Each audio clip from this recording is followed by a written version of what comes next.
જો એ ડિઝાઇન આપણે હવે ખાલી અહીંયા સેટ કરવાની છે બરાબર. તો એના માટેનું શોર્ટકટ આપણે અહીંયા આગળ યુઝ કરેલું છે કે ઓલરેડી જેએસ છે એની અંદર આપણે આપણી માય જેએસ અહીંયા મૂકેલી છે. તો જો આ કન્ડિશન આપણી પાસે છે કે વિન્ડોની વિડ્થ, ડિવાઇસની વિડ્થ 1540 પિક્સેલ એનાથી વધારે હશે તો જ આ સ્ક્રોલ યુઝ થશે, અધરવાઇઝ નહીં થાય. બટ હવે આપણી આ ડિવાઇસની સ્ક્રીન છે, આ સ્ક્રીન છે એમાં પણ એ ઇસ્યુ કરે છે. તો આ સ્ક્રીનની સાઇઝ કેટલી છે? 1440 બરાબર. તો અહીંયા આગળ 1440 કરી દો. મિનિમમ ડિવાઇસ સુધી આપણે ચેક કરવાનું કે મિનિમમ એ ક્યાં સુધી ચાલે છે બરાબર. હવે 1440 કરી દીધું. ના એક મિનિટ, 1440 થી પણ ગ્રેટર દેન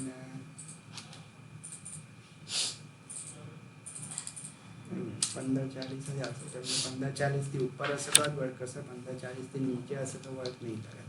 ઓકે, આજે આવું જોઈએ ને અહીંયા કેમ વર્ક નહીં કરતા?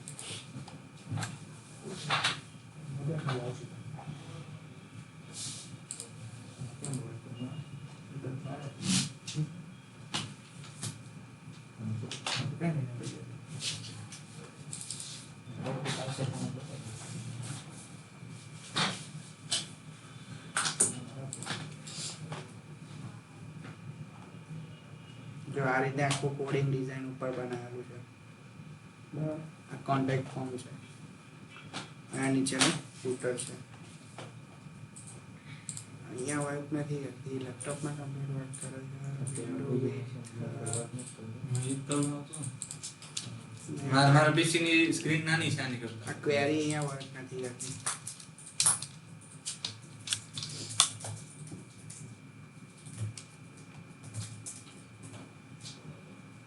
મારા પીસી માં એવું થાય હું મારા પીસી બનાવું ને ઘરે જઈને એટલે અહીંયા પાછું ખોલું ને તો એ વિખાઈ ગયું. સ્ક્રીનની સાઇઝ પર અલગ અલગ ડિપેન્ડ થાય.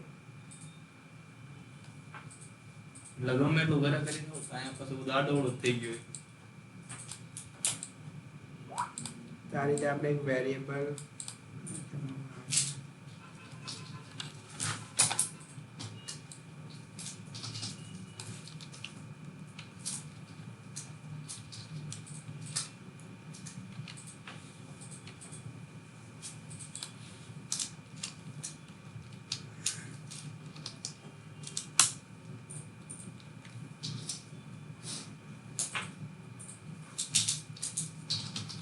આપણે આમાં કોઈ પણ ઇમેજ લઈએ એમાં ટૂંકમાં ફૂલ પેજમાં આપણે આખી જોતી હોય એ આપણે મેક્સિમમ સાઈઝ ની લેવાની હોય કે એવું કાંઈ ન હોય. મેક્સિમમ એટલે વિડ્થ, મેક્સિમમ વિડ્થ આવે. હા, એટલે કે પીસી ની સ્ક્રીન હોય મેક્સિમમ વિડ્થ ની હોય એ જ લેવાની ને. યસ, તો જ ત્યાં બધા હરકી વાર કરે.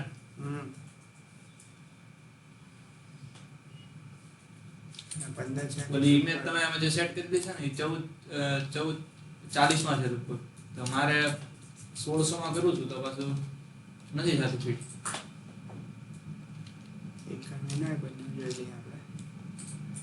મારામાં કમ્પ્લીટ વર્ક કરે, આમાં નથી આવતું. 1440 સ્ક્રીન બરાબર તો છે. વિન્ડો સાઇઝ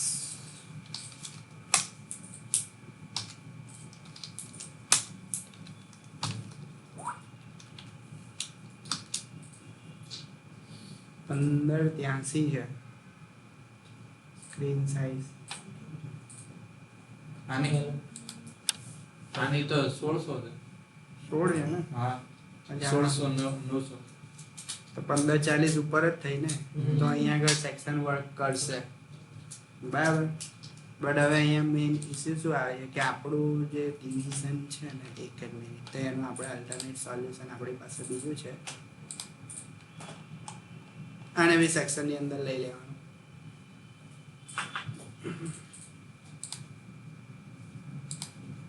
આ જે ડિવિઝન છે આખો એને પણ આપણે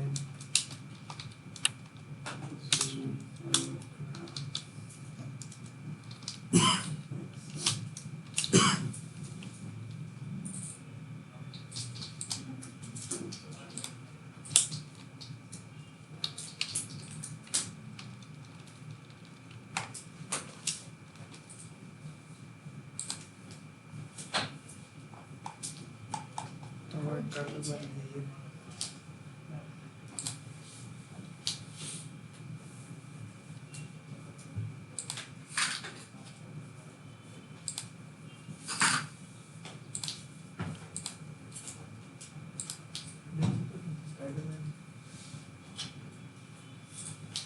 Division actually to division of those.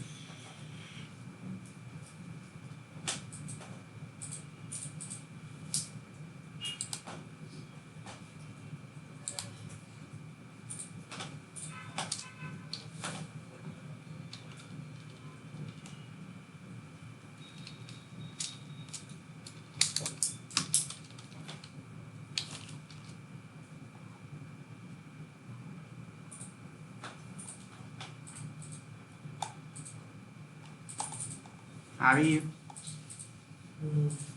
બરાબર. હવે કોઈ પણ સેક્શન જો આ સ્ક્રીનની જે વિડ્થ હશે ને એના પર હવે આ ડિપેન્ડ કરશે. લાઈક જો આપણી આ સ્ક્રીનમાં પણ ઇસ્યુ આવતો હતો તો આપણે અહીંયા આગળ સેટિંગ જ એ રીતે કરવાનું કે મેક્સિમમ 19-20ની સ્ક્રીન હોય ને તો જ આ વસ્તુ વર્ક કરે, અધરવાઇઝ બાય ડિફોલ્ટ સ્ક્રોલ આવી જાય તો પછી આ ફૂલ પેજની જેએસ ત્યાં રન જ નહીં થાય. બરાબર. તો આપણે અહીંયા આગળ મેક્સિમમ એની આપી દેવાની કે મેક્સિમમ 1800 આપી દેવાની. 1800ની ઉપર એ પરફેક્ટ વર્ક કરશે. બરાબર. બાકી બધા ડિવાઇસ માટે બાય ડિફોલ્ટ સ્ક્રોલ આવશે. અને આ તો ખબર પડી ને, વિન્ડોની સાઇઝ આપણે અહીંયા આગળ લીધી, વેરિયેબલ લીધો ને વિન્ડો ડોટ વિડ્થ કરીને જાવાસ્ક્રિપ્ટનું રેડી ફંક્શન છે એટલે આપણને જે આપણી ડિવાઇસ હશે એની સ્ક્રીનની વિડ્થ ત્યાં ઓટોમેટિક મળી જશે. ઓકે. અને પછી એ વિડ્થ પ્રમાણે તમે અહીંયા આગળ ઇફ એલ્સ કન્ડિશન આપી શકો છો.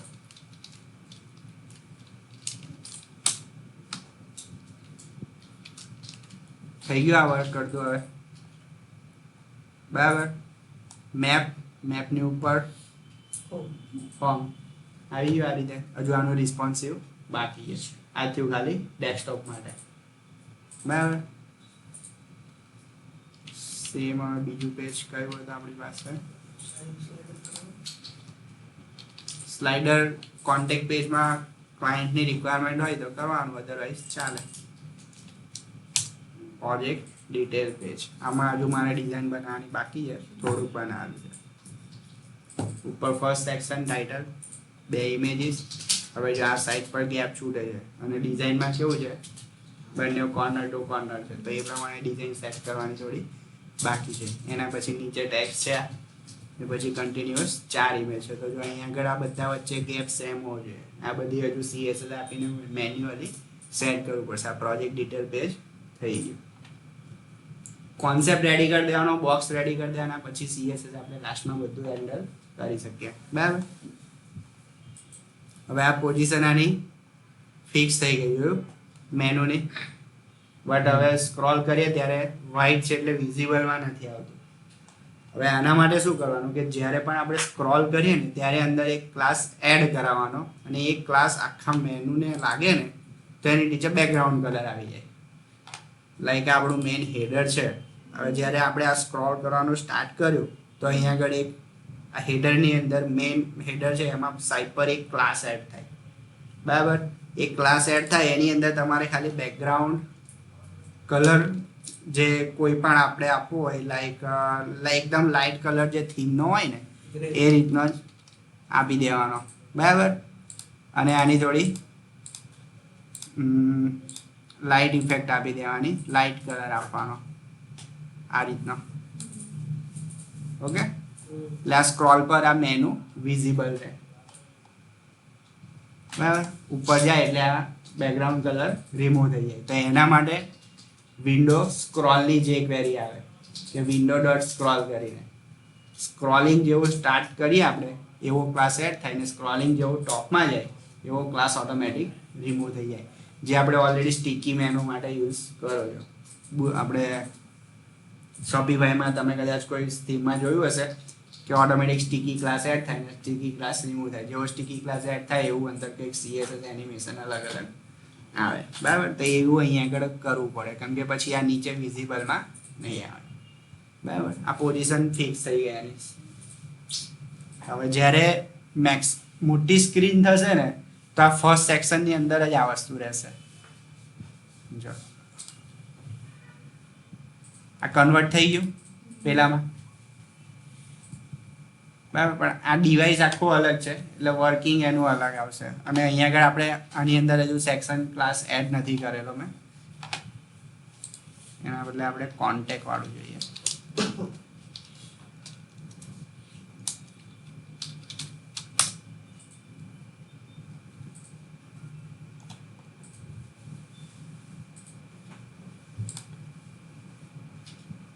કર્યું વર્ક, બરાબર. એટલે મોટી સ્ક્રીન ડિવાઇસ હશે ને તો આ કમ્પ્લીટ વર્ક કરશે. પણ અહીંયા જો આ નીચે આ બધો ગેપ આવે છે એ બધું આપણે હવે મેન્યુઅલી CSS થી સેટ કરવું પડે, બરાબર.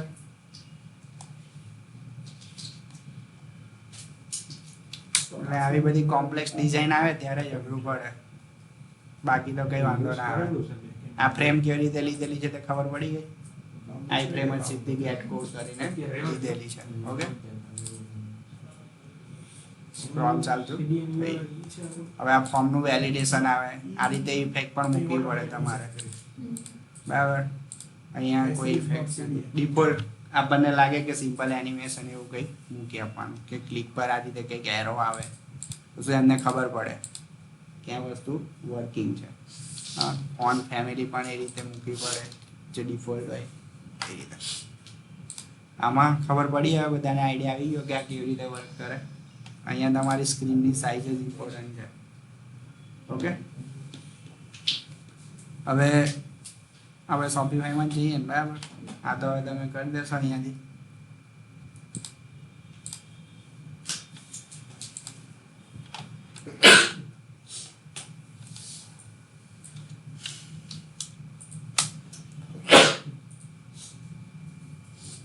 ક્યાંથી બાકી લાસ્ટ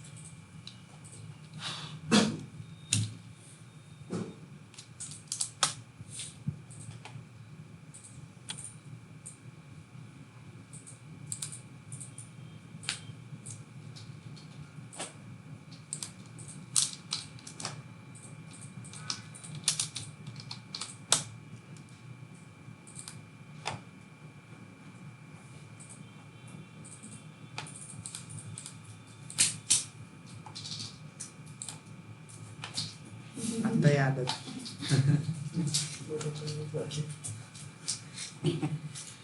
બરાબર. આ બધું હવે તમે એક વખત જે સમજાયેલું હતું તે જોઈ લેજો. લાસ્ટ વાળું જે બાકી છે તે આપણે એક વખત જોઈ લઈએ, બરાબર. ગ્લોબલ ઓબ્જેક્ટ, ગ્લોબલ ઓબ્જેક્ટ આ બધા ક્યાં યુઝ થાય કે જ્યારે તમારે આખી વેબસાઇટ પરથી કોઈ ડેટા પર્ટિક્યુલર બધા પેજ પર ડિસ્પ્લે કરાવવો હોય, આપણે કોઈ પર્ટિક્યુલર કલેક્શન હોય તો એ કલેક્શનનું જે પ્રોડક્ટનું લિસ્ટિંગ હોય આપણે હોમ પેજ પર બી ડિસ્પ્લે કરાવીએ, કલેક્શન પેજ પર પણ આવે. અદરવાઇઝ કોઈ કસ્ટમ રિક્વાયરમેન્ટ હોય તો સેપરેટ પેજ હોય તો સેપરેટ પેજ પર પણ આપણે કોઈ કલેક્શનનું પ્રોડક્ટનું લિસ્ટિંગ આપણે ડિસ્પ્લે કરાવી શકીએ, બરાબર. તો એના માટે ફર્સ્ટ ઓબ્જેક્ટ છે કે collection dot all underscore product. તો પર્ટિક્યુલર કલેક્શનની અંદર જેટલી પણ પ્રોડક્ટ હશે ને ત્યાં બાય ડિફોલ્ટ રીલોડ કરીને આપણને આવશે. ઓકે, આખું લિસ્ટિંગ ત્યાં આપશે, બરાબર. ઓલ પ્રોડક્ટ્સ આ પર્ટિક્યુલર કલેક્શનનું નામ છે કે ફેન્સી શૂઝ કરીને કોઈ કલેક્શન બનાવેલું હશે ને એની અંદર જેટલી પણ પ્રોડક્ટ છે બધાના ટાઇટલ અહીંયા આપણને આપશે, બરાબર. એ રીતે આને ગ્લોબલ ઓબ્જેક્ટ કહેવાય. એની અંદર સૌથી પહેલું છે ઓલ પ્રોડક્ટ. સેકન્ડ છે આર્ટિકલ. આર્ટિકલ આપણે શોપિફાઈની અંદર લખીએ છીએ, બરાબર. બ્લોગ અને આર્ટિકલ બે સેક્શન આવે.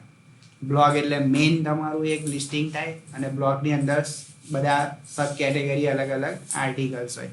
તો આર્ટિકલની અંદર બી તમારે કોઈ પર્ટિક્યુલર આર્ટિકલ ડિસ્પ્લે કરાવવો હોય કે પર્ટિક્યુલર બ્લોગ તમારે એક મેઇન લઈને કોઈ અલગ પેજ પર ડિસ્પ્લે કરાવવો હોય તો અહીંયા આગળથી આપણે એક વેલ્યુ અસાઇન કરવાની, બરાબર. એક વેરિયેબલ અસાઇન કર્યું કે લાઈક આર્ટિકલ.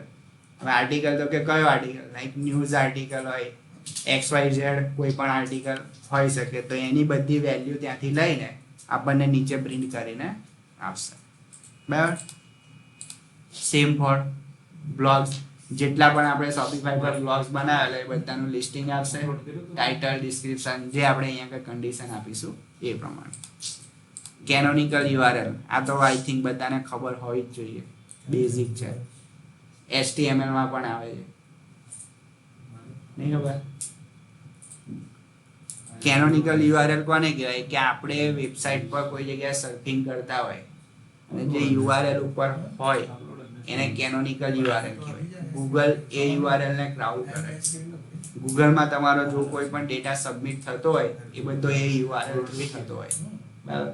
કોઈ પણ આપણે વેબસાઇટ બનાવતા હોય ને તો આપણે મેટા ટેગની અંદર હેડની અંદર કેનોનિકલ યુઆરએલ નું સ્ટ્રક્ચર લખવું જરૂરી છે, બરાબર? SEO પર્પઝ માટે. એટલે કેનોનિકલ યુઆરએલ આપણે ત્યાં મૂકવો પડે કેમ કે બધા પેજનો યુઆરએલ અલગ અલગ હોય, બધા પેજના હેન્ડલ અલગ અલગ હોય. ઓકે, અને કેનોનિકલ યુઆરએલ કલેક્શન, જેટલા પણ કલેક્શન હોય એ બધાના આપણને વેલ્યુ રિટર્ન્સ કરે. કરંટ પેજ કરીએ આપણે જે પેજ પર હોય એ પેજનું ટાઇટલ આપે, આઈડી આપે, જે આપણે પછી પ્રિન્ટ કરાવવું હોય એ પ્રમાણે બધી વેલ્યુ અહીંયા આગળથી પ્રિન્ટ કરી આપે, બરાબર? લાઈક સિંગલ પેજ હોય, એક પેજ છે પણ એની અંદર ડેટા બહુ બધો છે ટેબલ ફોર્મેટમાં, કલેક્શન પેજ હોઈ શકે તો પેજ એક જ છે આપણી પાસે પણ એમાં પેગિનેશન નીચે આવે તો આ એનું ફિલ્ટરેશન કરીને આપશે કે પેજ 1, પેજ 2, પેજ 3. ઉપર યુઆરએલમાં ખાલી પેજ 1, પેજ 2, પેજ 3 એડ થશે, બરાબર? અને કરંટ પેજ જે હશે એની વેલ્યુ ત્યાં ડિસ્પ્લે કરાવશે, લાઈક આ રીતે જો છે પેજ 1, પેજ 2 ને પેજ. હેન્ડલ કોને કહેવાય? હેન્ડલ મેં જે તમને કીધું તે પ્રમાણે કે દરેક વસ્તુ, દરેક આપણી જે શોપિફાઈની વેબસાઇટ પર જેટલા બી યુઆરએલ ક્રિએટ થશે, જેટલા બી પ્રોડક્ટ ક્રિએટ થશે, જેટલા બી કલેક્શન, પેજીસ, આર્ટિકલ, બ્લોગ, કંઈ પણ બધાનું એક હેન્ડલ હશે. મેનુ ક્રિએટ કરશો તો મેનુનું પણ એક હેન્ડલ હોય, બરાબર? ઇમેજીસ બાય ડિફોલ્ટ, બરાબર? ઇમેજ આપણે કેવી રીતે અસાઇન કરવી એ બધું આપણે હું તમને કોડિંગમાં બતાવીશ. ઇમેજનું સ્ટ્રક્ચર રેડીમેડ આ છે. લિંક લિસ્ટ એટલે મેનુ, આપણું જે નેવિગેશનના મેનુમાં બધી લિંક આપણે એડ કરીએ છીએ એને ફેચ કેવી રીતે કરવાની તો એના માટે આખું રેડી ફંક્શન આપેલું છે. તમે લિંક લિસ્ટ ત્યાં અસાઇન કરો એટલે સીધી બધી મેનુની વેલ્યુ ત્યાં અંદર આવી જાય. ઓકે, પેજનું ડિસ્ક્રિપ્શન, પર્ટિક્યુલર કોઈ એડિશનલ પેજ તમે ક્રિએટ કર્યું હોય અને પેજ જ્યારે ક્રિએટ કરો ત્યારે તમને એડિટર આપે, એમાં તમે જે કંઈ પણ ડિસ્ક્રિપ્શન ને એ બધું લખેલું હોય એ ડિસ્ક્રિપ્શન આ કોડ થ્રુ આવે કે પેજ અંડરસ્કોર ડિસ્ક્રિપ્શન. પેજનું ટાઇટલ સેમ, જેટલા પણ પેજીસ છે એ બધા પેજીસ અહીંયા આગળ આપે. આ રિક્વેસ્ટમાં કેવું છે કે જો if request.host is equal to myshop.com welcome us, આની અંદર if else condition ખાલી એક્ઝામ્પલ માટે આપેલી છે, બટ આપણી વેબસાઇટ જે સર્વર પર હોસ્ટ કરેલી હોય, બરાબર, પર્ટિક્યુલર કોઈ હોસ્ટ કે આઈપી પરથી ડેટા આવતો હોય અને આપણે એમાંથી કોઈ વેલ્યુ ફેચ કરી હોય, બરાબર, તો ત્યારે આ વસ્તુનો યુઝ થાય છે, બરાબર. હવે આની અંદર સિમ્પલ લખેલું કે લાઈક આવી આ વેબસાઇટ છે કે myshop.com, બરાબર, એ સાઇટ પરથી જો ડેટા આવતો હોય, આપણી શોપનો યુઆરએલ, આપણી શોપનું ડોમેન એ હોય myshop.com, તો જ નીચે પ્રિન્ટ થવું જોઈએ કે welcome to USA. Otherwise myshop.ca હોય તો કેનેડા, મતલબ કે આ જે હોસ્ટિંગ સર્વર છે, જે હોસ્ટિંગ ડોમેન છે, બરાબર, ડોમેનના આઈપી પરથી વેલ્યુ ગેટ કરે. બહુ રેર કેસમાં થાય. કદાચ કોઈ આમાં શું છે કે આ શોપિફાઈ પ્લસ માટે છે. શોપિફાઈ પ્લસમાં કેવું હોય કે તમને શોપિફાઈ એક સ્ટોર તો આપે, જોડે બીજા 9 સ્ટોર ફ્રીમાં આપે. 9 store, total 10 store. Yes, Shopify પ્લસમાં પર મંથ $2000 પ્લાન છે. એની અંદર કેવું હોય શોપિફાઈ પ્લસ પૈસા હમણાં એક્ટિવ જ પર મંથ $2000 પાણી છે કે નથી? છે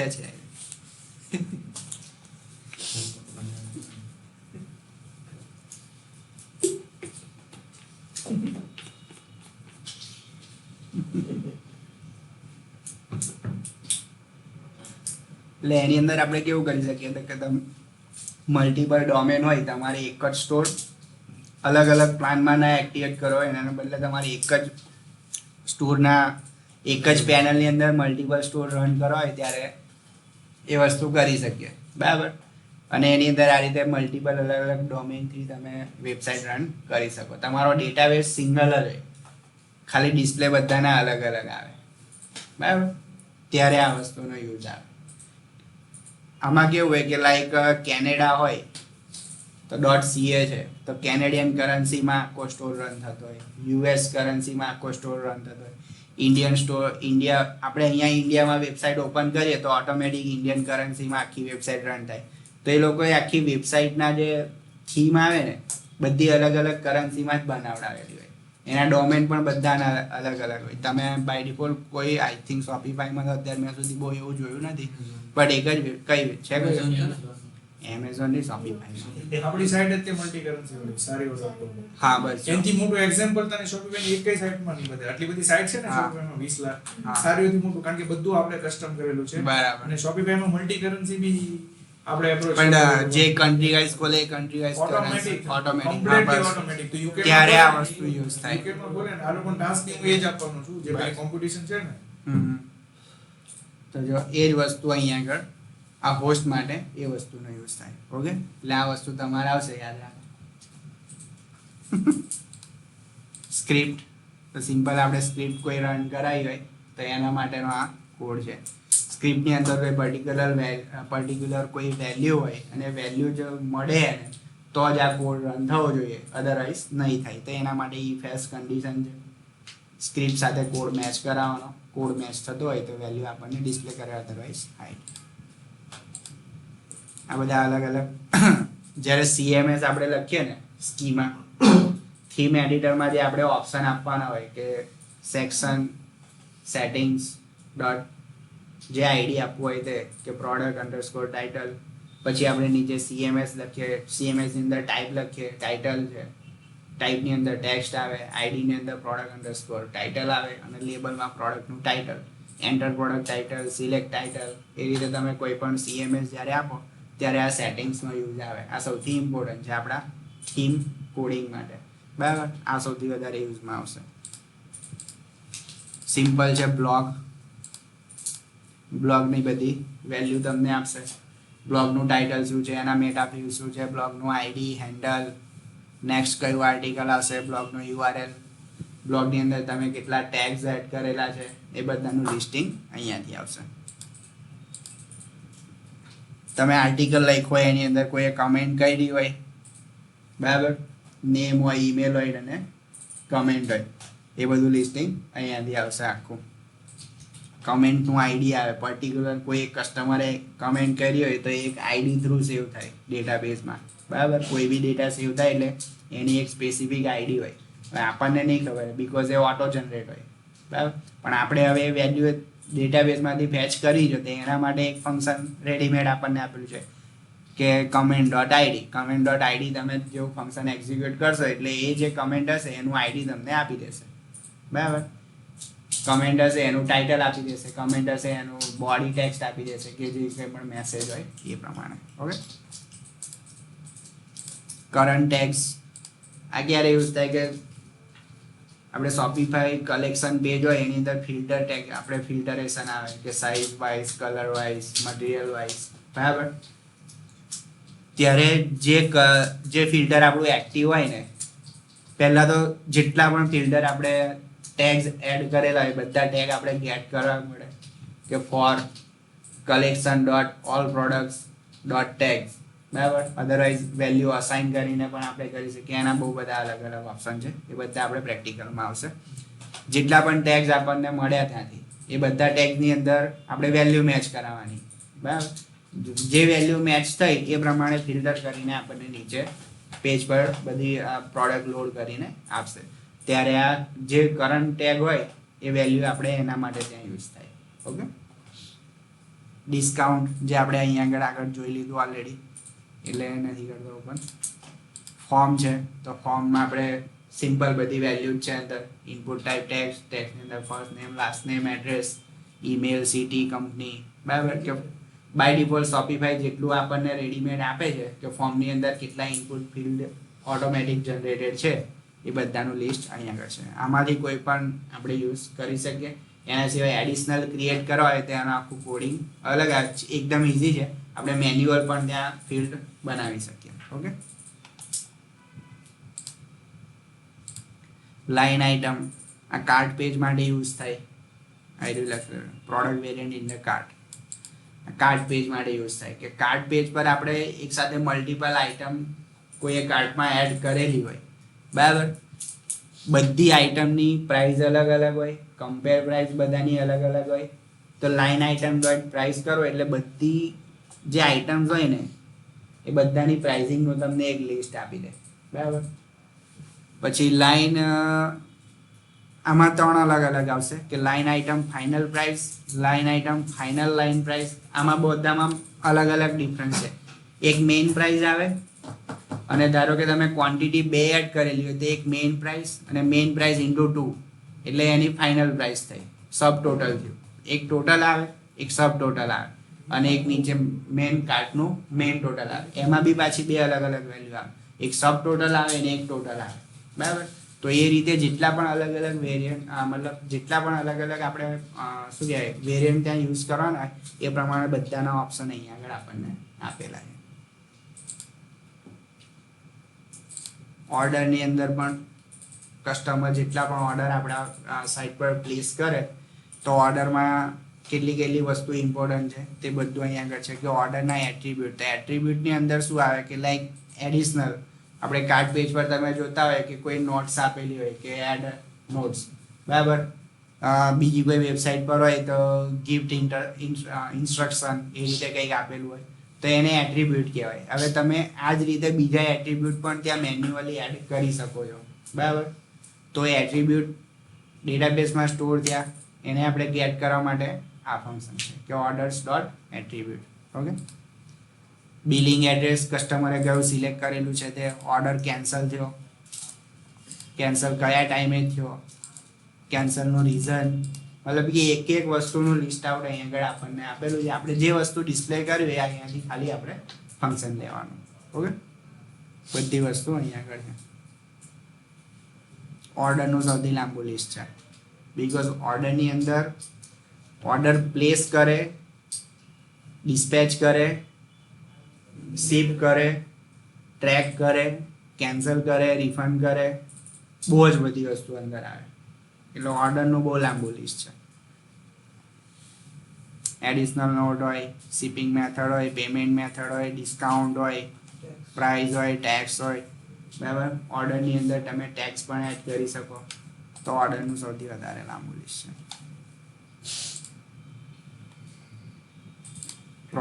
પ્રોડક્ટ તો બધાને ખબર જ છે, એ સૌથી કોમન વસ્તુ છે. ટાઇટલ છે, ડિસ્ક્રિપ્શન છે, ઇમેજીસ છે, ટેક્સ છે, વેરિયન્ટ છે, ટાઈપ છે, બરાબર. બધી વસ્તુ અહીંયા આવશે. ઓપ્શન્સ છે એના, યુઆરએલ, વેન્ડર, વેરિયન્ટ બધું છે. રૂટ્સ, આ રૂટ્સ ક્યારે યુઝ થાય? Customer account, login, registration, account activation, બરાબર. એ બધા ઓપ્શન માટે રૂટ્સ આવે કે કસ્ટમર જ્યારે લોગિન કરતો હોય ત્યારે customer underscore login dot liquid open થાય. રજિસ્ટ્રેશન હોય ત્યારે customer dash register dot liquid open થાય. એકાઉન્ટ એક્ટિવેશન આપણે કદાચ રાખેલું હોય તો એકાઉન્ટ એક્ટિવેશનનો બી ઇનબિલ્ટ અંદર આપણને થીમમાં કોડ આપેલો હોય કે કસ્ટમર પહેલાં રજિસ્ટર કરે, આપણી પાસે ઈમેલ નોટિફિકેશન આવે, આપણે એપ્રૂવ કરીએ, પછી કસ્ટમર પાછો એક એક્ટિવેશનનો ઈમેલ જાય, કસ્ટમર એ લિંક પર ક્લિક કરે, પછી એનું એકાઉન્ટ એક્ટિવેટ થાય, બરાબર. અડધા શોપિફાઈ સ્ટોરમાં આ રીતે હોય છે કે કોઈ પણ કસ્ટમર આવીને એકાઉન્ટ નહીં બનાવી શકે, પહેલાં એને વેરીફાઈડ કરાવવું પડે, અધરવાઇઝ બહુ બધા ફેક એકાઉન્ટ પણ બની શકે. એટલા માટે આ ઓપ્શન પણ અંદર આપેલો છે. તો એના માટે આ બધા રૂટ્સ આવે.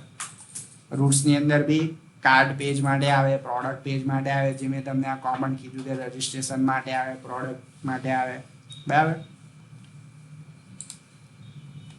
શિપિંગ મેથડ, શિપિંગ માટે જે કંઈ પણ મેથડ આપણે યુઝ કરેલી હોય એ બધાના ડિટેલ્સ આપણને અહીંયા આગળ આપી દે. ટેક્સ આવે, શોપિફાઈની સેટિંગ્સની અંદર આપણને રેડીમેડ ટેક્સનું આખું એક સેટિંગ અલગથી આપેલું છે. એની અંદર તમે કન્ટ્રી વાઇઝ, સ્ટેટ વાઇઝ, અને મેન્યુઅલી એ ટેક્સ તમે ત્યાં એડ કરી શકો અને ફ્રન્ટ એન્ડ પર એને ચેકઆઉટ પેજ પર કાર્ટ પેજ પર ત્યાં એપ્લાય પણ કરી શકીએ. હવે એ જે વેલ્યુ એપ્લાય થઈ એને આપણે કેવી રીતે ગેટ કરવાની તે એના માટેના ઓપ્શન છે. અને સૌથી લાસ્ટ છે વેરિયન્ટ. તો વેરિયન્ટની અંદર બી વધારે. તો વેરિયન્ટ આપણે જે નીચે ક્રિએટ કરે છે તે સાઇઝ, કલર, મટીરિયલ પહેલાં 3 જ આપતા હતા. 3 જ છે બાય ડિફોલ્ટ પહેલેથી. તમે મેક્સિમમ 3 જ વેરિયન્ટ એડ કરી શકો. પ્રોડક્ટના ઓપ્શન છે તે બરાબર.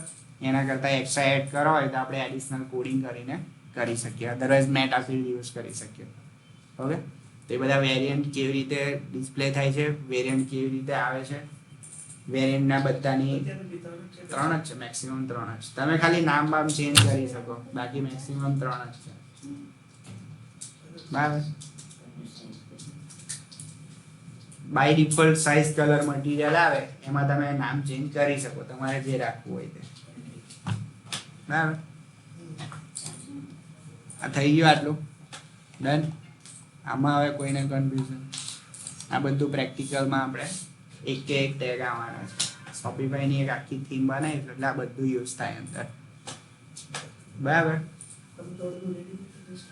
શું આ બધા રેડીમેડ ફંક્શન આપણે ખાલી અંદર યુઝ જ કરવાના અને એનો યુઝ કેવી રીતે કરવાનો એ જ આપણે શીખવાનું છે.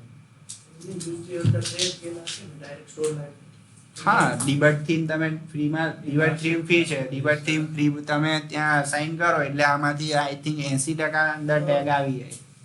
કોઈક જ એવા ટેગ હશે કે જે ત્યાં યુઝમાં નહીં હોય બરાબર. એ આપણે મેન્યુઅલ કરી શકીએ. Okay done. All clear. અહીંયા આગળ આટલું છે. હવે આખું તમે એક વખત તમારી રીતે જોઈ લેજો બરાબર.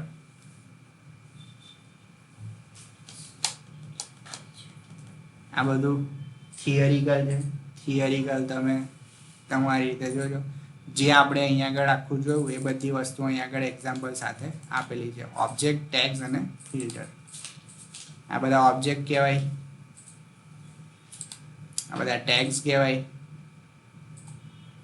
અને આ બધા ફિલ્ટર કહેવાય. આ જે આવે અહીંયા આગળ એને ફિલ્ટર કહેવાય. આ રિમૂવ છે બરાબર. એની અંદર બહુ બધા ફિલ્ટર આવે પાછા. એરે ફિલ્ટર આવે, colour filter, HTML, math, money બરાબર.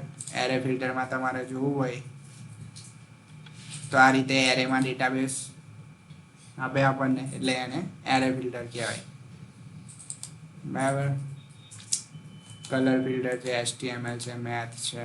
કલર ફિલ્ટર તો આપણને CSS માટે યુઝ થાય એ વસ્તુ તો એને કલર ફિલ્ટર્સ કહેવાય. HTML ફિલ્ટર તો અને એસેટ URL ને ઇમેજ ટેગ. ઇમેજ ટેગ એટલે અલ્ટર ટેગ આપણને એડ કરીને આપે ને એસેટ URL કરો એટલે ઓટોમેટિક એની SRC ફાઇલ ક્રિએટ કરીને આપે. SRC ક્રિએટ કરે એટલે એની અંદર જે ઇમેજ આપણે એડ કરાવી હોય તે પણ અહીંયા ઓટોમેટિક એડ થઈ જાય તો એને કહેવાય HTML ટેગ. એવા બહુ બધા છે અહીંયા આગળ. ઓકે, પ્રોડક્ટની અંદર આવે, વેરિયન્ટમાં આવે. આ બધું આપણે પ્રેક્ટિકલમાં આવશે. ઓકે, મેથ ફિલ્ટર છે. ડિસ્કાઉન્ટ કોડ ડિસ્પ્લે કરાવવા માટે પ્રોડક્ટની જે કમ્પેરેડ પ્રાઇસ હોય, કમ્પેરેડ પ્રાઇસને માઇનસ કરવાની પ્રોડક્ટની રેગ્યુલર પ્રાઇસમાંથી, એને ડિવાઈડ કરવાની પ્રોડક્ટની કમ્પેર પ્રાઇસમાંથી ઇન્ટુ 100 બરાબર. એટલે આપણને ડિસ્કાઉન્ટ કોડ ત્યાં મળી જાય. કેટલું ડિસ્કાઉન્ટ મળશે તે આપણે સિમ્પલ એક ડિસ્કાઉન્ટ તમારે કાઉન્ટ કરવું છે કે લાઈક રેગ્યુલર પ્રાઇસ છે 80 રૂપીસ અને કમ્પેરેડ પ્રાઇસ આપેલી છે 100 રૂપીસ. તો એમાં તમને કેટલું ડિસ્કાઉન્ટ મળે? 20 રૂપિયા ડિસ્કાઉન્ટ મળે. આપણે એને રૂપીઝમાં પણ ડિસ્પ્લે કરાવી શકીએ, અદરવાઇઝ પર્સન્ટેજમાં પણ. પર્સન્ટેજમાં કરાવવું હોય તો કેટલું? 20% આવે. તો એ જે 20% આન્સર કેવી રીતે આવે? તો આપણે એના માટે મેથેમેટિક્સ કરીએ કે લાઈક 80 રૂપિયા હોય ના 100 રૂપિયા હોય તો 0% ડિસ્કાઉન્ટ. તો 80 રૂપિયા હોય તો કેટલા ટકા ડિસ્કાઉન્ટ? તો 80 ગુણ્યા 100 ભાગ્યા એવું કંઈક કરીએ ને આપણે મેથ્સ બરાબર. તો એ રીતે આ એનો રેડી કોડ છે કે અહીંયા તમને ડિસ્કાઉન્ટ જનરેટ કરીને આપે. એ જ વસ્તુ કરેલી છે કે મેઇન કમ્પેર પ્રાઇસ છે આપણી કમ્પેર પ્રાઇસને આપણે લેવાની હોય કે આ 100 રૂપિયાની પ્રોડક્ટ છે, બરાબર. 100 રૂપિયામાંથી 80 રૂપિયા માઇનસ કર્યા એટલે 20 રૂપિયા ત્યાં મળી ગયા. એને ઇન્ટુ 100 ટાઈમ્સ કર્યા, પર્સન્ટેજ આવશે અહીંયા પાછળ. યસ, આ પાછળ જે સાઇન મૂકેલો છે એ પ્રમાણે આવશે, બરાબર. અહીંયા તમે રૂપીસ પણ કરી શકો તો 20 રૂપીસ આન્સર આવે. 20% કરો તો 20%, 20% આન્સર આવે, બરાબર. એને 20 ને ગુણ્યા 100 કરવાના, 20 ગુણ્યા 100 કરે એટલે કેટલા થયા, બરાબર. એને ડિવાઈડ બાય પ્રોડક્ટની કમ્પેર પ્રાઇસ કરી દેવાના. પ્રોડક્ટની કમ્પેર પ્રાઇસ કેટલી છે, 100 રૂપીસ, બરાબર. તો 100 કેટલો આન્સર આવે, 2000 બાય 100 કરો એટલે 20 આન્સર આવી ગયો, 20% થઈ ગયા ત્યાં આગળ, બરાબર. એટલે આ એનું મેથેમેટિક્સ, તો આને મેથ ફિલ્ટર કહેવાય. એવા બહુ બધા આવશે. આને કહેવાય એબ્રેવિએશન, ABS. માઇનસ, નેગેટિવ ને પોઝિટિવ કોઈ આન્સર હોય તો એમને તમને ઇન બિટવીનનો આન્સર આપે, બરાબર. માઇનસમાં કોઈ વેલ્યુ હોય અને પ્લસની તો બાય ડિફોલ્ટ જે વેલ્યુ હોવાની તે જ આપવાની છે. લાઈક 17.40 હોય તો તમને 17.50ની 17.50ની વચ્ચે હશે ને તો તમને 17 આન્સર આવશે. 17.60 હશે તો તમને 18 આન્સર આવશે. એ રીતે અને એબ્રેવિએશન કહેવાય, બરાબર. 0.5 થી ઉપર જાય તો અરાઉન્ડ યસ, 0.5 થી ઉપર નીચે જે પ્રમાણે વેલ્યુ હોય, નીચે હોય તો આગળનો આન્સર આપે, વધારે હોય તો પછીનો આન્સર આપે, બરાબર. આ વસ્તુ એ જ છે કે જો એટમોસ્ટ 5 તો આમાં કેવી રીતે આન્સર આવે કહો મને. ચાલો, limit a number to a maximum value.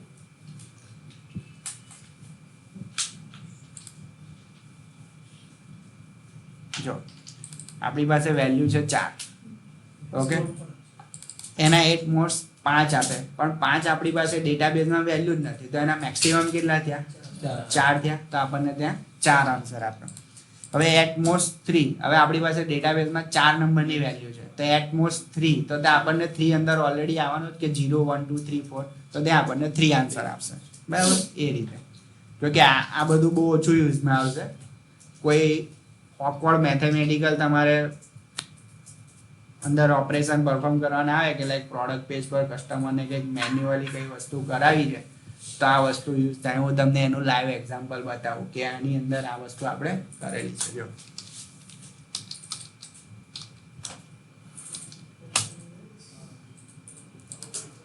Shopify Plus design by us, બરાબર.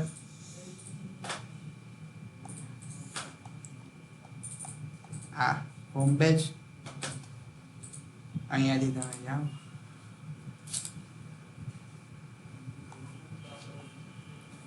મેન્યુઅલ પેજ બનાવેલું છે. બધી પ્રોડક્ટ અહીંયા આગળ ગેટ કરાવેલી છે આખું મેન્યુઅલ પેજ. હવે અહીંયા આગળથી તમે આને શોપના ઉપર ક્લિક કરો એટલે જશે સીધું પ્રોડક્ટ પેજ પર. ગયું પ્રોડક્ટ પેજ પર. જો હવે અહીંયા આગળ આખું મેથેમેટિક્સ આપેલું છે કે અહીંયાથી તમે જે વિડ્થ સિલેક્ટ કરો એ પ્રમાણે અહીંયા પણ ઓટોમેટિક એપ્લાય થાય. એની લેન્થ તમે સિલેક્ટ કરો એ પ્રમાણે પ્રાઇસ અહીંયા ચેન્જ થાય. ક્વોન્ટિટી ચેન્જ કરો એ પ્રમાણે ક્વોન્ટિટી પણ ચેન્જ થાય. આખું મેથેમેટિક્સનું લોજિક અહીંયા આગળ જે તમને મેં ત્યાં બતાવ્યું એ વસ્તુ અહીંયા આગળ છે, બરાબર. સ્લિક સ્લાઇડર યુઝ કરેલું છે, ફેડ ઇફેક્ટ આપેલી છે, બરાબર.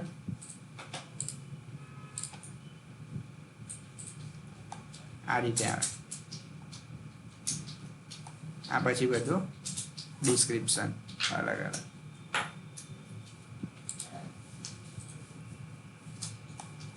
આ બધું અલગ અલગ અહીંયા આગળથી આવશે કે લાઈક જો તમારે અહીંયા આગળ આજુ કે ટ્રેડિંગ માટેનું છે, આ લોકો ટ્રેડિંગ પણ ચલાવે છે. મેન્યુઅલ આખું કોડિંગ કરીને બનાવડાવેલું છે. ટ્રેડિંગમાં કેવું હોય કે તમે તમારા કાર્ટમાં જે કંઈ પણ આઈટમ એડ કરેલી હોય અને એ જ આઈટમ બીજા કોઈએ પણ એડ કરેલી હોય તમારે એને ઓપ્શન કરાવવું હોય, આ લોકો ઓપ્શન પણ રાખેલું છે. ઓપ્શનમાં કેવું કે આપણે પેલી બોલી નહીં લગાવતા એ રીતે કોઈએ ઓલરેડી પ્રોડક્ટ ખરીદેલી હોય ને એને વેચી હોય, આ બધી વસ્તુ એના માટે છે. તો આખું મેન્યુઅલ સ્ક્રિપ્ટ કોડ કરેલા છે, મેન્યુઅલ કોડિંગ કરેલા છે આખા, બરાબર.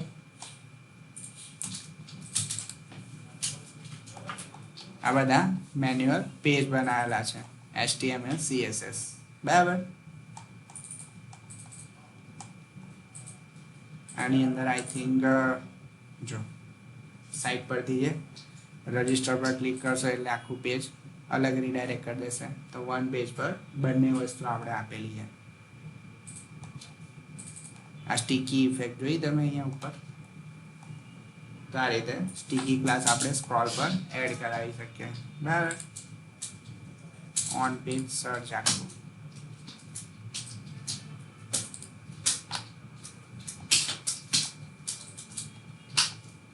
પેજ બનાવેલું છે, આખું અલગથી પ્રોડક્ટ લિસ્ટિંગ કરાયેલું છે. અહીંયાથી જે તમે પેજ પર જાઓ એટલે પ્રોડક્ટ પર રીડાયરેક્ટ કરશે.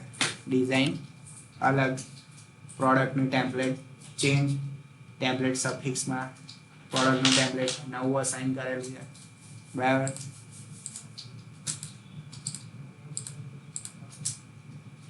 આ AJAX થી આખું કરાવેલું છે કે ઓન ક્લિક પર અહીંયા પ્રાઇસ ચેન્જ થાય, મેથેમેટિક્સ આખું કેલ્ક્યુલેટ કરાયેલું છે બરાબર. આ પણ આખું સ્લિક સ્લાઇડર અહીંયા અલગ છે બરાબર. AJAX થી સીધો કાર્ટમાં કોડ એડ, જેટલી વેલ્યુ હશે તે બધું અહીંયા આગળ આવી જાય. ચેકઆઉટ પેજ આઈ થિંક પહેલા નથી કરતા ત્યાં ડિફોલ્ટ શોપિફાઈનું ચેકઆઉટ યુઝ કરેલું છે બરાબર. એટલે આ રીતે આખી ડિઝાઇન આપણે કરી શકીએ. આ બી મેન્યુઅલ છે આખું. અહીંયા તમે જેટલી લેન્થ નાખો એ પ્રમાણે તમને પ્રાઇસિંગ બતાવશે. આવી આખું નીચે કાઉન્ટ આવે બધું બરાબર. Your total capture computer area covers આટલું કે લાઈક આપણે 15 ફૂટ હોય અને એને 15 ફૂટના આપણે 15 3 45 તો 3 કરીએ ક્વોન્ટિટી, તો 15 3 45 નું કેટલું પૈસા થાય. આખું AJAX થી કરાયેલું છે કે જે વેલ્યુ ઉપર ચેન્જ કરે તે નીચે આવી જાય. મેથેમેટિક્સ પ્લસ લાઈવમાં વેલ્યુ ચેન્જ બરાબર. તો આ બધી વસ્તુ પણ આવે.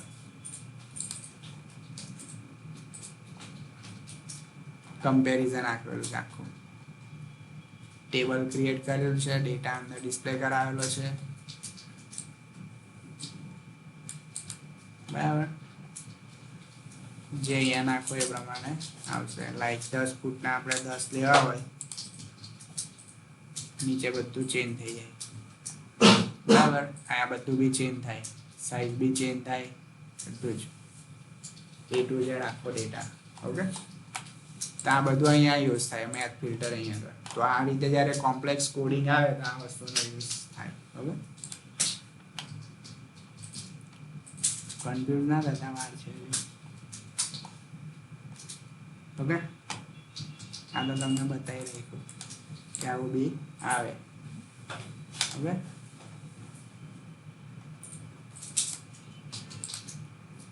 આ ત્રણ વસ્તુ ઇમ્પોર્ટન્ટ: ઓબ્જેક્ટ, ટેગ્સ અને ફિલ્ટર બરાબર. આટલું તમારે અહીંયા આગળથી ડિટેલ સાથે બધું અહીંયા આપેલું છે.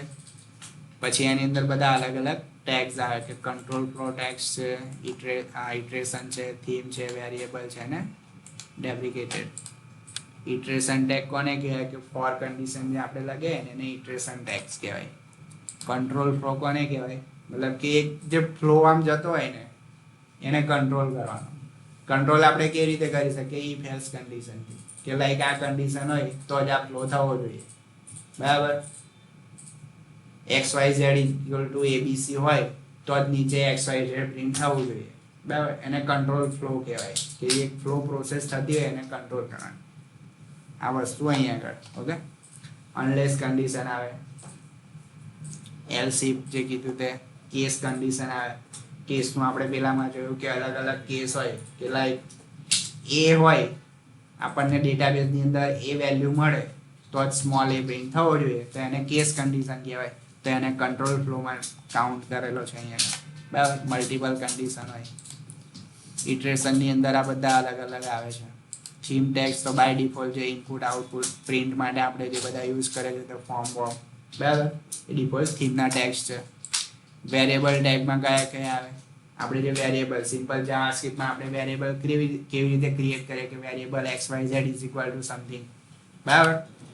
તો આ બધા અહીંયા આગળ અસાઇન જે કર્યું છે તેને વેરિયેબલ ટેગ કહેવાય, બરાબર. અસાઇન છે, કેપ્ચર છે, આવી રહ્યું કદાચ અહીંયા કેપ્ચર બી આવશે, આવી રહ્યું છે કેપ્ચર છે, ઇન્ક્રીમેન્ટ ડિક્રીમેન્ટ, તો બધા વેરિયેબલ ટેગ કહેવાય. આ ટેગમાં કેવું આવે કે તમારે એક સેક્શન બીજા કોઈમાં રેન્ડર કરાવવું હોય, સ્નિપેટ બીજા કશામાં રેન્ડર કરાવવું હોય, ડેપ્લિકેટર મતલબ કે એકબીજા પર બિલોંગિંગ, એકબીજા પર શું કહેવાય અને એકબીજા પર ડિપેન્ડ કરે તેને કહેવાય, રાઈટ. તો આ બધું આપણું થિયરેટિકલ આ વસ્તુ છે. આ ફિલ્ટર બધા તમે જોઈ લેજો એક વખત. આ બધું આપણે આવી ગયું, લિક્વિડ બેઝિક્સ આવી ગયું, ઓબ્જેક્ટ ટેગ્સ અને ફિલ્ટર. થીમ ટેમ્પલેટમાં હવે જોઈશું થીમ ટેમ્પલેટની અંદર કેટલા રેડીમેડ ટેમ્પલેટ અંદર આવે છે તે, ઓકે. એની અંદર બધામાં વર્કિંગ કેવી રીતે થાય છે તે. આટલા અલગ અલગ ટેમ્પલેટ રેડીમેડ જ્યારે ડિબટ થીમ લો તો એની અંદર આટલા ટેમ્પલેટ્સ આવે, કયા સેક્શન આવે તે પણ અંદર આપેલું હશે કે લાઈક આટલા સેક્શન અંદર રેડીમેડ આવે. સેક્શનની અંદર પણ કઈ વસ્તુ આવે તો સ્કીમ આવે, જાવાસ્ક્રિપ્ટ આવે અને સ્ટાઇલ શીટ આવે, ઓકે. ઇન્ટરનલ એક્સટર્નલ એ બધું જ આપણે અંદર કરી શકીએ. એની અંદર બી પાછું અલગ અલગ વેલ્યુ આવે. સ્કીમા કેવી રીતે લખવાના તે વસ્તુ અહીંયા સમજાયેલી છે, પણ આ હું તમને ડાયરેક્ટ પ્રેક્ટિકલમાં બતાવીશ, અહીંયા ખબર નહીં પડે, બરાબર. ઉપર ઇનપુટ વેલ્યુ બધી લઈ લીધી આપણે, સેટિંગ્સ અસાઇન કર્યું અને સેટિંગ્સમાં હવે વેલ્યુ આપણે થીમ એડિટરમાંથી કેવી રીતે લેવાની એ છે એના માટે આપણે સ્કીમા લખવો પડે. CMS જેને કહીએ, CMSની અંદર વેલ્યુ કેવી રીતે આપણે લેવી તે બધી વસ્તુ આમાંથી આવશે. તો આ રીતે સેટિંગ્સ, બરાબર. આપણો સ્લાઇડ શો છે તો આપણે તો ખાલી સિંગલ સ્લાઇડનો જ કોડ કરવાનો, મલ્ટિપલ સ્લાઇડ એને એડ કરીએ તો કેવી રીતે એડ કરવા માટે આપણે CMS લખવાની તે બધું અહીંયાથી આવશે, ઓકે.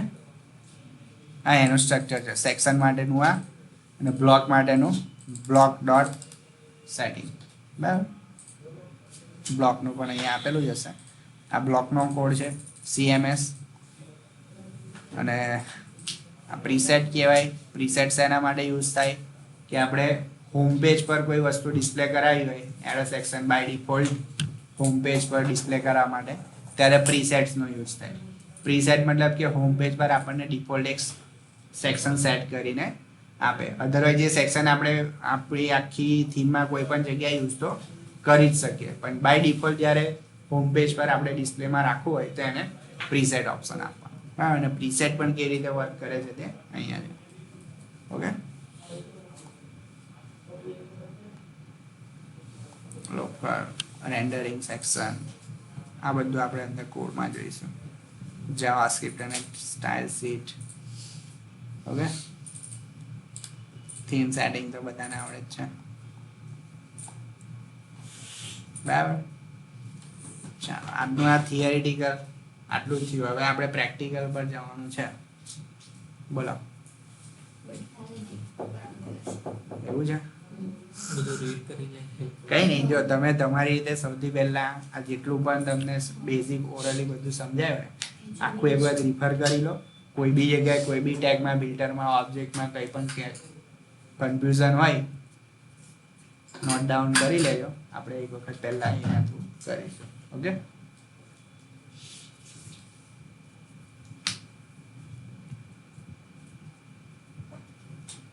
સ્ટોપ થઈ જાય ને પણ હવે